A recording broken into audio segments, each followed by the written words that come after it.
Welcome to my new series, Let's Beat 'em Up. I'm gonna have fun with this one. So I'm gonna talk about games, one of my favorite gaming genres, the beat 'em up. And tonight we're going back to 1992, where, man, I used to love music of that era because we still had hair metal bands. They were struggling, but we still had them. We had the grunge alternative era, and there was a good heavy metal scene. I mean, Pantera, Sepultura, we still had the big four making albums, decent albums. Good time to be alive, especially with video games as well, because we had the Nintendo still. We had the introduction to the Super Nintendo, and for the Sega Genesis, we had games like this, Streets of Rage 2. Man, such a great, I feel like it kind of set the standard for a beat 'em up for the time. Really fun game, really fun and really balanced. I feel like it's not too hard, not too easy. The only enemy that's BS is that floating one, the one that's on the wall and moves all around on stage 3. That one's bullshit, but like all the other enemies, I feel like you can learn them pretty quick, the patterns pretty quickly, and adjust. So I feel like the game is very fair that way. I love the characters in the game. You can choose like 1 from 4 characters. You have Max, Axel, Blaze, and Skate. They all have different abilities. That's what's kind of cool too, because it adds the replayability of the game, because the different skills and techniques that you learn with each character.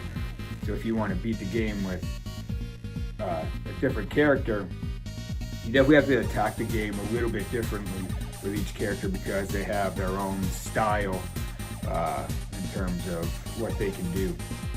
But really good characters. You have Max, who's more the powerhouse. He's a wrestler. He generally moves slower than the other characters. However, if you use a slide attack or a special tumbling attack, you can actually make your way through the different screens pretty quickly. We have Axel, who's a really good combination of speed and power. Blaze is really quick, and she has good range attacks.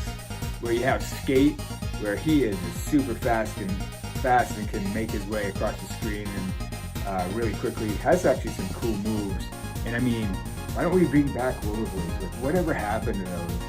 I used to love rollerblading all over town, and I think I may still have my rollerblades from when I was a teenager. I think that was one of the things that survived the moves. One of the few things. Anyway, great character. I love the stage designs. You work your way through 8 different stages. Each stage has a boss. Really well done. I love the music in that game. The music in the game is bumping. Really good stuff. Like I already mentioned, the gameplay. The cool thing is too, is like a lot of the old games, this game actually has a code as well. And what you can do, so if you are playing on original hardware with the Sega Genesis, you have 2 controllers. What you do with the second controller, you push A and B at the same time. You hold A and B, and then you use the first controller to maneuver the screen, go into options, and once you're into options, you can let go of the second controller, and you will have access to 2 new difficulties, Very Easy and Mania. Now, Mania is insane. I mean, choosing that, you kind of regret your decision pretty quickly. It's very difficult, but it's a fun challenge as well. The stages, you can actually start on different stages throughout the game. So say I'm getting through stage 1 and 4, no problem whatsoever, but once I get to 5 and beyond, I have a little bit of difficulty. If I have that code in, I can start stage 5, just like that. Which is something that you really didn't get. Like, not all games back in the day had that option. So if you knew the code, it's kind of cool that you had that option available. And it actually really makes you learn the game a lot quicker, I feel like. So really kind of a really cool feature that I really enjoy. And the thing nowadays, I mean, across any platform really, you should be able to find a copy of this. I know there is for PC because I have it for Steam.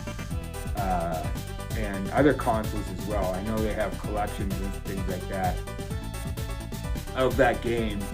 And nowadays too, I mean, you can play online if you have friends in different states, you know, in different countries. It's kind of cool. You can play co-op if that's your thing. So the accessibility of the game is, you know, I mean, it's out there. You just have to, you know, find a copy, whatever console or whatever you're playing games on. So all in all, just a recap. I mean, it's fun. The replayability is there.